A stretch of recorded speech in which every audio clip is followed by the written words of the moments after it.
Kharif season వచ్చేసింది. రైతుల విత్తనాల సేకరణపై దృష్టి పెట్టారు. ఇదే అదునుగా విత్తన కంపెనీల నిర్వాహకులు అడ్డగోలు వ్యవహారాలకు తెరలేపుతున్నారు. నిబంధనలు పట్టించుకోకుండా తమ ఉద్యోగుల ద్వారా నేరుగా రైతులకు మిర్చి, పత్తి విత్తనాలు విక్రయిస్తున్నారు. అయితే వాటికి బిల్లులు కూడా ఇవ్వని పరిస్థితి నెలకొంది. దీంతో పంట సరిగ్గా పండకపోతే రైతులు కనీసం కేసు పెట్టే అవకాశం ఉండదు. ఇలాంటి వ్యవహారాలపై వ్యవసాయ శాఖ అధికారుల నిఘా కొరబడింది.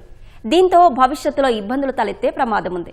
విత్తన కంపెనీల తీరుపై మా ప్రతినిధి ఎస్పీ చంద్రశేఖర్ గ్రౌండ్ రిపోర్ట్ ఇప్పుడు. ధన్యవాదాలు అశ్విని. రాష్ట్రంలో పండేటువంటి ప్రధాన వాణిజ్య పంటల్లో మిర్చి, పత్తి ఉన్నాయి. ఇవి ఇక్కడే కాకుండా విదేశాలకు కూడా ఎగుమతయ్యేటువంటి పంటలుగా కూడా చెప్పుకోవచ్చు. ఎక్కువ కూడా ఆదాయం కూడా వస్తుంది. రాష్ట్రానికి విదేశీ మార్గద్రవ్యం కూడా ఎక్కువగా మిర్చి పంట ద్వారా వస్తుంది. అలాంటి కీలకమైనటువంటి వాణిజ్య పంటలకు సంబంధించి విత్తనాలకు సంబంధించిన ఖరీఫ్ సీజన్ త్వరలో ప్రారంభం కాబోతుంది. కాబట్టి ఇప్పుడు విత్తనాలకు సంబంధించినటువంటి విక్రయాలు కూడా కొన్ని చోట్ల ప్రారంభమయ్యాయి. అయితే విత్తన కంపెనీల చట్టం ఆ నిబంధనల ప్రకారం ఏంటంటే కనుక రైతులు విత్తనాలు ఆ డీలర్లు అలాగే ఏజెంట్ల ద్వారా మాత్రమే కొనుగోలు చేయాలి. కానీ అందుకు భిన్నంగా కొన్ని కంపెనీల నిర్వాహకులు నేరుగా తమ ఉద్యోగుల ద్వారా ఈ పత్తి, మిర్చి విత్తనాలను విక్రయిస్తూ ఉన్నారు. దానికి సంబంధించి సరైనటువంటి బిల్లులు కానీ ఇవి కూడా ఇవ్వటం లేదు. కేవలం గ్రామాల్లోకి వెళ్ళి వారు తమ కంపెనీకి సంబంధించినటువంటి ప్రచారం చేసుకున్నటువంటి నేపథ్యంలో, అంటే తమ కంపెనీ తరఫున ఇలాంటి విత్తనాలు ఉన్నాయి, ఈ రకం ఉన్నాయి, దీనికి సంబంధించి ఈ లక్షణాలు ఉన్నాయి, ఈ తెగులు తట్టుకుంటుంది అనేటువంటి ప్రచారం చేసుకున్నటువంటి నేపథ్యంతో గ్రామాల్లోకి వెళ్ళినటువంటి ఆ కంపెనీలకు సంబంధించినటువంటి ప్రతినిధులు నేరుగా రైతులకు ఆ విత్తనాలు విక్రయిస్తూ ఉన్నారు. ఇది కొంత భవిష్యత్తులో ఇబ్బంది కలిగించేటువంటి అవకాశం ఉంది. ఎందుకంటే కొన్ని విత్తనాలు తర్వాత మొలకెత్తకపోతే కనుక రైతులు వెళ్ళి దానిపైన కేసు వేయడం కానీ లేకపోతే కోర్టుకు వెళ్ళడం కానీ చేసేటువంటి అవకాశం ఉండదు. ఆ బిల్లులు కనుక లేకపోతే కనుక రైతులు తప్పనిసరిగా ఆ బిల్లులు అయితే తీసుకోవాల్సి ఉంటుంది.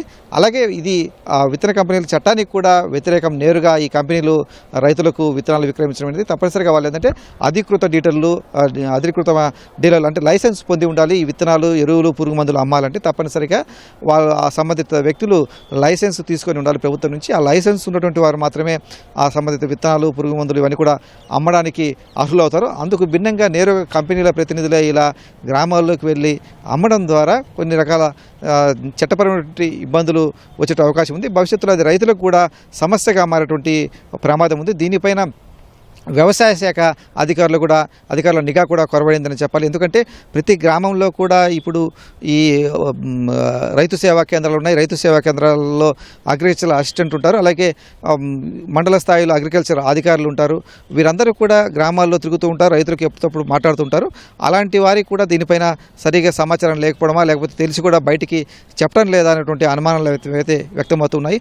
ఎందుకంటే ఒక నిబంధనలకు వ్యతిరేకంగా ఆ విత్తనాలన్నీ కూడా గ్రామాల్లో నేరుగా కంపెనీల వారు విక్రయిస్తున్నప్పుడు ఆ అగ్రికల్చర్ అధికారులు దానిపైన అడ్డుకోవాలి. వారిపైన రైతులకు కూడా కొంత అవగాహన కలిగించి నేరుగా ఇలా విత్తన కంపెనీ నుంచి విత్తనాలు కొనుగోలు చేయకూడదు, మీరు సంబంధిత లైసెన్స్ పొందినటువంటి వ్యాపారులు లేకపోతే ఏజెంట్లు, డీలర్ల నుంచి మాత్రమే కొనుగోలు చేయాలన్నటువంటి అంశం పైన రైతులకు స్పష్టమైనటువంటి అవగాహన కూడా కల్పించాల్సి ఉంటుంది.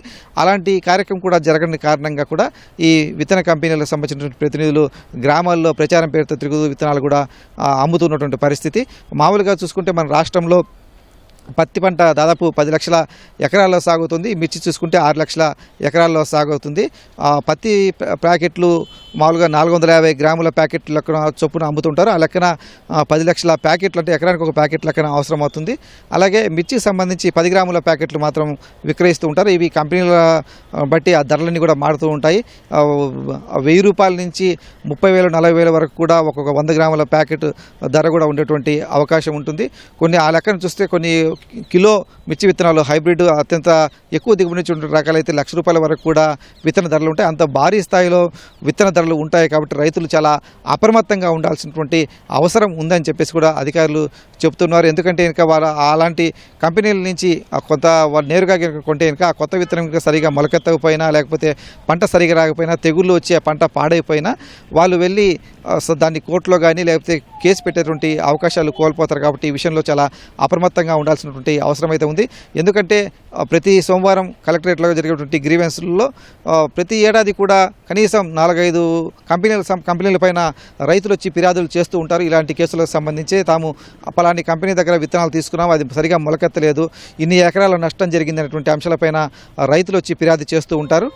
ఒకవేళ ఈ రైతులు ఆ సంబంధిత బిల్లులు తీసుకుంటే దాని చట్టపరంగా అధికారులు ప్రభుత్వం దానిపైన చర్యలు తీసుకునే అవకాశం ఉంటుంది. కానీ బిల్లులు లేకుండా విత్తనాలు కొనుగోలు చేయడం ద్వారా రైతులు అలా ఫిర్యాదు చేయడానికి, అలాగే కేసు చేయడానికి, చట్టపరమైనటువంటి రక్షణ పొందడానికి, న్యాయపరమైనటువంటి పరిహారం పొందడానికి కూడా వీలు పడదు. కాబట్టి రైతులు ఈ విషయంలో ఎంతగానో అప్రమత్తంగా ఉండాల్సినటువంటి అవసరం అయితే ఉంది. అయితే మొత్తం ఈ వ్యవహారాన్ని, ఆ విత్తనాల కంపెనీల వ్యవహారాన్ని అయితే ఉన్నతంగా పరిశీలించాల్సినటువంటి, పర్యవేక్షించాల్సినటువంటి ఒకరిద్దరు అధికారులు కూడా ఈ వ్యవహారానికి సహకరిస్తున్నటువంటి ఆరోపణలు కూడా ఉన్నాయి. కమిషనరేట్ స్థాయిలో ఉన్నటువంటి ఒక అధికారి ఈ విత్తన కంపెనీల వారితో లాలుచి పడి క్షేత్రస్థాయిలో వారి విత్తనాలు అమ్ముకునేందుకు సహకరిస్తున్నటువంటి ఒక విమర్శలు కూడా ఉన్నాయి. అందువల్లే వ్యవసాయ అధికారులు క్షేత్రస్థాయిలో దాన్ని చూసి చూడనట్టు కూడా పోతున్నారన్నటువంటి ఆరోపణలు ఉన్నాయి. కాబట్టి దీనిపైన ప్రభుత్వ యంత్రాంగం, అధికారులు అయితే నిఘా పెట్టాల్సినటువంటి అవసరం ఉంది. రైతులకు అవగాహన కల్పిస్తే ఇంకా భవిష్యత్తులో రైతులకు చిక్కులు తప్పేటువంటి అవకాశం ఉందని చెప్పాలి.